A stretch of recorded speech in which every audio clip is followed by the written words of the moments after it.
네, 북상 중인 제6호 태풍 카눈이 오늘 밤 10시 서울에 가장 가까이 다가올 것으로 예상됩니다. 오늘 오전 상륙한 뒤 태풍의 위력이 약해졌지만 우리나라를 완전히 빠져나가기 전까지는 안심할 수 없는 상황인데요. 태풍의 현재 위치와 이동 경로까지 짚어보겠습니다. 기상청 대변인과 예보관 지낸 김승배 한국자연재난협회 본부장과 함께합니다. 어서 오십시오. 네.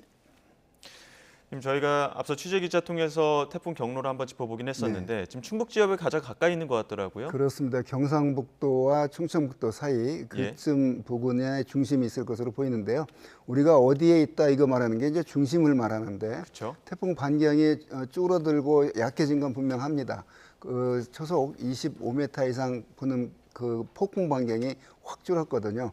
그런데 이 태풍이라고 이름이 붙여진 이상 중심 부근에서 초속 17m 이상의 강한 바람이 부는 기상 현상이거든요. 예. 그래서 그 바다에 있을 때처럼 뭐 35m 이런 숫자는 아니지만 계속해서 그 강한 바람은 동반하면서 또 태풍 전면에 그 강한 비구름대들이 놓여 있으면서 어디에서는 시간당 한 50에서 60mm가 쏟아지고 어디에서는 또 한 30에서 50mm의 비가 쏟아지니까 전국이 골고루 뭐 비가 많이 올 수는 없거든요. 그런 어떤 지형적인 효과가 더해지는 곳에서 많이 비가 오는 것이니까 하여간 오늘부터 내일 오전까지는 지금 앞으로 태풍을 앞두고 있는 서울, 경기 수도권, 그다음에 충청도 입장에서는 남쪽보다는 좀 덜 하겠지만 그 강한 바람과 많은 비가 지금 우려가 되는 상황입니다. 예, 저희가 지금 태풍의 중심부의 경로만 두고 계속 이야기를 하고 있습니다만 그래도 그 주변 지역으로도 계속 비가 내리고 있고 강풍이 있기 때문에 그런 부분에서는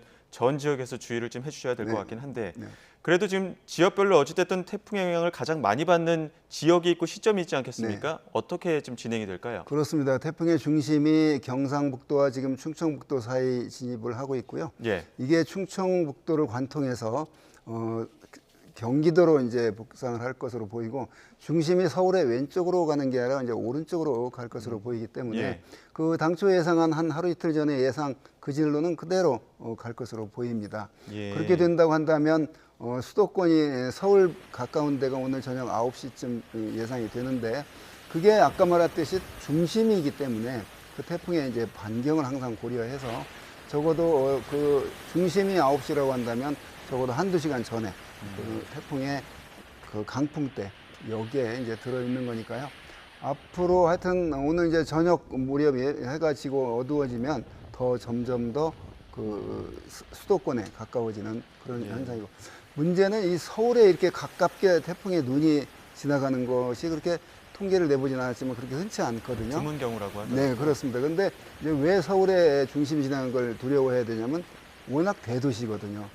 그래서 어떤 시골 지역도 큰 피해를 내지만 워낙 대도시에 많은 시설물이 있기 때문에 그 분명히 약해진 상태로 이제 지나는 건 분명하지만 저 북한 평양에 갈 때까지는 태풍의 이름이 그대로 유지가 될 것으로 보입니다. 그러니까 중심 부근에서는 초속 17m 이상의 바람은 계속 불 그런 조건이라고 지금 보여지는 것이죠. 워낙 그 서울 그 말씀하신 것처럼 뭐 빌딩들도 많고 하다 보니까 빌딩풍으로 또 바람이 더 거세지는 뭐 지역들도 일부 지역들도 있을 것 같기도 하고요. 또 9시쯤에는 서울에 근접할 것이라고 말씀하셨지만 그 한두 시간 전에도 피해가 있지 않겠습니까? 그렇게 되면 보통 이제 퇴근 시간 즈음일 텐데 그때쯤에 예상되는 어떤 날씨의 상황이라고 해야 될까요? 그렇습니다. 만약에 지금보다 더 강한 바람의 위력을 가지고 수도권을 지난다면 예상되는 게 지하철 전선이 끊긴다거나 이래서 그 어떤 그 퇴근길에 큰 지장을 입힐 수 있는데 지금 바람이 한 초속 중심 부근에서 24m 정도 불거든요. 초속 24m 정도면 충분히 그 전철 그 전선을 끊어질 정도의 그런 그 강도거든요. 그래서 앞으로 우려되는 것들이 이제 그러한 점이죠. 그런 어떤 전체적인 어떤 그 피해들. 또 지금 뭐 남쪽 농촌 지역을 지나면서는 강하천 범람이 화면에서 보였지 않습니까? 나무가 뽑힐 정도였고 그렇기 때문에 앞으로 이 시간 이후에 사람이 많이 사는 수도권 입장에서는 태풍이 다가오는 그런 단계다. 그래서 저 밑에 상황하고는 좀 다른 그런 어떤 대도시 인구 밀집 지역에서의 피해가 이제 우려가 되는 상황입니다. 예, 본부장님 앞서 서울이 이제 태풍의 그 왼쪽, 그 서쪽에 있다라고 말씀하셨지 그 않습니까? 태풍의 중심이 서울의 오른쪽으로 지날 것으로 보입니다. 태풍이 중심부가 서울의 오른쪽으로 네, 지날 네. 것이다. 네. 그렇게 봤을 때 이제 보통 이 태풍 중심부에서 동쪽, 오른쪽으로 좀 피해가 많고 네. 지금 좌측으로는 좀 피해가 덜하다 이런 이야기 하지 않습니까? 그러니까 이제 그 진행하는 방향의 오른쪽, 그쵸.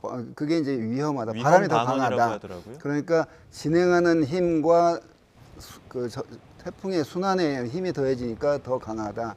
왼쪽은 진행하는 힘과 그 저기압성 순환을 하는 힘에 의해서 약간 좀 감쇄되는 게 있어서 동쪽보다는 좀 바람이 약하다. 그래서 가항 반원, 위험 반원 그런데 만약에 이 태풍의 중심이 서울의 왼쪽으로 간다고 한다면 이제 서울이 아까 말한 그런 바람의 힘이 더 강한 예. 위험 반원이 들게 되는 거죠.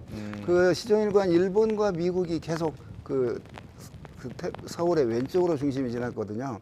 우리나라가 오른쪽으로 예측을 지나게 했고요. 그렇게 뭐 그 큰 차이는 없는데요. 거리가 그런 정도의 오차 범위 내에서 예측을 하는데 결과는 어떻게 될지 두고 봐야 되겠지만 뭐 하여튼 그 서울을 왼쪽으로 지나느냐 오른쪽으로 지나느냐 아까 말한 바람이 조금 더 강한 위치에 드느냐 안 드느냐 이제 이런 차이지 태풍의 중심이 우리나라를 관통하기 때문에 저는 시종일관 여기서 위험 반원 강한 반원 따질 계제가 아니다라고 계속 말을 했습니다. 예, 어느 지역이든 다 철저한 대비가 필요해 보이고요.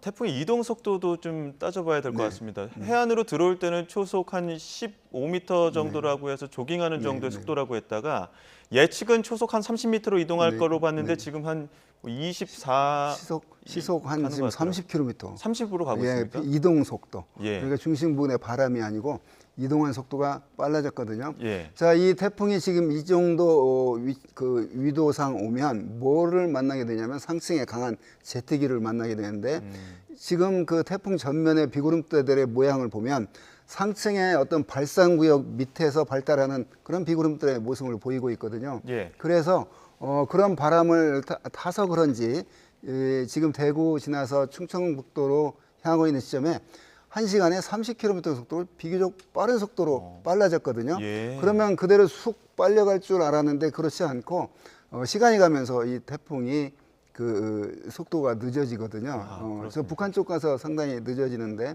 그 원인이 상층의 어떤 그 강한 제트 바람을 일부는 탔지만 그 일종의 연결이 안 된 것으로 이제 분석이 됩니다.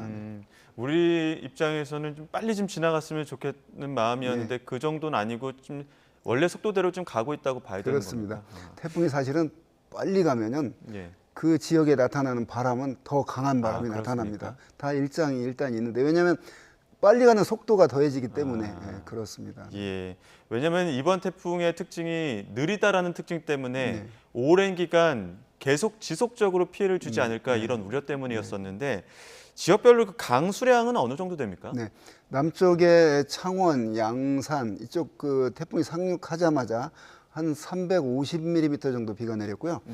예상했던 대로 동해안 쪽 삼척 같은 경우 한 400mm 가까운 비가 내렸습니다. 390mm 정도니까 좀 지도에서 나오는데 저 동쪽이 더 많은 저건 예상 강수량이네요. 실제 관측된 그런 데이터도 보면 남해안 쪽과 그다음에 강원도 영동, 경상도 영동 동쪽에 그런 태풍 때문에 그런 산악 지형적인 효과가 나타난 그런 게 뚜렷이 관측값에서 보이는데 전체적으로 이 태풍이 갖고 있는 예상했던 뭐 200에서 300 많은 곳은 이제 600mm 이상 올 수 있다라고 예측했는데 뭐 그게 만약 그게 실현이 됐으면 큰일 나는 거죠. 그런데 하여튼 태풍이 가지고 있는 비는 내린 것 같습니다. 380mm 동해안에 남해에 한 350mm 정도가 내렸으니까 강하점이 범람을 했죠.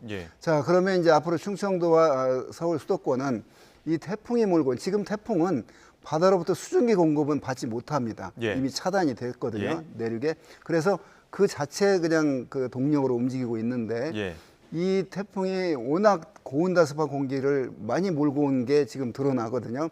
이 정도 만약 상륙하고 시간이 지났으면 희지부지 눈이 흐트러지고 이래야 되는데 눈은 그 그 눈이 굉장히 그 폭이 선명하게 큰데 보이는군요. 그런데 눈 주변에 보면 완전히 그 열대 저기압의 그 대칭형의 회전을 하고 있거든요. 예. 그 앞에 전면에는 이제 그 태풍이 몰고 온 수증기들이 상층에서 끌어들이는 그런 어떤 힘에 의해서 빨려 들어가면서 비구름들이 더 지상 부근에서 하층에서 비구름이 좀 발달하는 그런 모습으로 보이면서 지금 비가 많이 내리고 있거든요. 그러니까 지금 태풍 본류가 비구름이 많이 있는 건 아닙니다. 예. 그 눈이 굉장히 크고 비어 있는데 그 전면에서 그 아까 기상 레이더 영상에 봤듯이 그런 그 태풍 전면에 상층 발산에 의해서 하층에 수렴력에 의한 그런 비구름들이 지금 놓여 있는데 앞으로 한 우리나라 벗어날 때까지는 그런 원인들이 해소되지는 않을 것으로 보이거든요.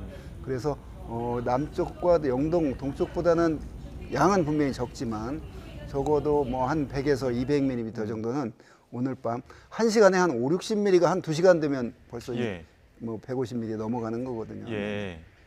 아직까지 그러니까 올라갈 때까지는 어찌됐든 간에 그 강수량은 꽤 될 것 같고요. 네. 보통 이제 비태풍, 바람태풍 나누긴 하는데 그 바람의 강도는 어떻겠습니까? 그렇습니다. 그러니까 이 태풍이 만약에 이동 속도가 빠르면 예. 이동하는 속도까지 더해져서 그 주변에 바람이 강하게 관측이 되거든요. 예. 그러니까 이제 속도가 늦었다는 면에서 바람은 가거도에서 예. 이 태풍이 처음 만날 때 순간 최대 풍속이 초속 34.9m를 기록했으니까 이 태풍이 갖고 있는 그런 어떤 그 태풍의 위력을 보였다고 봅니다. 예. 이 태풍이 2003년도에 태풍 매미가 갖고 있는 예. 제주 고산에서 최대 순간 풍속이 초속 60m 이런 기록을 깨지는 못했죠. 예. 당연히. 그런데 태풍이 갖고 있는 일반 그런 어떤 그 강한 태풍급의 그런 바람과 나무가 뽑힐 정도의 그 위력을 보였거든요. 그런 면에서 뭐 이제 다 태풍이 지나가는 뒤에 어떤 그 피해가 날지 모르지만 하여간 쓰러지고 뽑히고 이런 데가 일부 나타나기도 했습니다. 예. 그러니까요. 지금 지나간 자리들을 보게 되면은 범람한 곳도 있고 네. 일부 그래도 피해가 있는 지역들도 있고요. 지금 서울이나 수도권에서도 굉장히 지금 태풍을 받아들이는 입장에서 좀 만반의 준비를 하고 있는 상황인데 언제쯤 한반도를 좀 빠져나갈까요? 그 서울 가까운 시점이 오늘 밤 중심이 9시경 예상을 하니까 평양에 도착하는 게 내일 아침 9시경 되거든요. 예. 지금 강풍 반경이 줄어들었긴 했으니까 그러니까 우리나라 뭐 이렇게 휴전선을 기점으로 해서 그 비트를 한번 고려해 본다면 오늘 밤 자정 넘어서는 그 태풍의 강풍 영역에서 벗어날 것으로 보이는데 예. 문제는 이 태풍이 이렇게 지나고 난 뒤에는 그 자리를 메우기 위해서 주변의 공기들이 또 이제 모이거든요. 예. 그런 게 나타나는 게 이제 다 바람으로 나타나고 또 이 태풍의 어떤 가지고 있는 그런 어떤 그 습한 수증기들이 지금 북쪽에서 차고 건조한 공기들이 내려오기 때문에 태풍은 약해졌어도 그런 원인으로 내일까지는 적어도 비가 내리는 그런 조건에 들어갈 겁니다. 제5 태풍 독수리가 일부 중국에 상륙해서 약해진 상태에서 올라가는데 중국이 어마어마한 비 피해를 입었지 않습니까? 예. 이번 6호 태풍도 뭐 그런 그 형태를 또 밟지는 않겠지만 태풍으로서의 어떤 강풍 그 강도는 약해졌지만 태풍이 갖고 온 그 수증기와 찬공기와의 어떤 그 부딪힘 이런 것들은 계속해서 태풍을 앞두고 있는 수도권 입장에서는 그 우려가 되고 태풍이 북한 쪽으로 빠져나간 뒤에도 그런 대기 불안정에 의한 소나기는 내일 오전까지도 내릴 수가 있습니다. 본부장님 앞서 그 보기 드문 태풍이라고 하셨는데 이번 태풍의 특징, 왜 이런 태풍이 발생했는지까지 좀 짚어주시죠. 그 태풍이 그러니까 두 번 꺾었다는 게 굉장히 갈짓자였죠. 그렇게 많지 않았고요. 예. 꺾는 것도 대개 태풍이 완만한 커브를 그리면서 방향을 바꾸거든요. 예. 그런데 이건 자동차로 말하면 급 커브를 꺾듯이 거의 유턴을 했더라고요. 유턴보다도 더 급한 그 오른쪽으로 꺾었는데 또 일본 규슈 남쪽에서 그대로 이제 동진에서 멀어질 걸로 봤는데 그러지는 않을 거지만 이제 북태평양 고기압 세력이 있기 때문에 어딘가에서는 올라갈 거다 했는데 그게 이제 규슈 관통에서 동해상으로 예. 그래서 우리나라 이쪽 상륙할 거라고는 생각을 안 했거든요. 그건 전 세계 모델들이 다 공통적으로 거의 이번 그 태풍 카눈에 대한 예상이 거의 뭐 거기서 거기 오차 범위 내에서의 그런 그 예상이었는데 이게 결국은 우리나라 남해에 상륙했고 우리나라를 정통으로 관통해서 올라간다는 면에서 저도 처음 보는 그런 태풍 진로입니다. 예, 알겠습니다. 모쪼록 피해 없이 네. 어떤 큰 피해 없이 잘 한반도를 좀 네. 지나갈 수 있도록 저희도 좀 바라도록 하겠습니다. 그렇습니다. 이게 지금 이 정보에 대해서 과할 정도로 이렇게 태풍 카눈에 대해 그 알렸잖아요. 예. 그렇기 때문에 지금 이렇게 그래도 피해가 조금이나마, 예, 그나마 줄일 수 있었던. 이런 상황이라고 저는 생각을 합니다. 예, 알겠습니다. 지금까지 김승배 한국자연재난협회 본부장과 함께했습니다. 고맙습니다.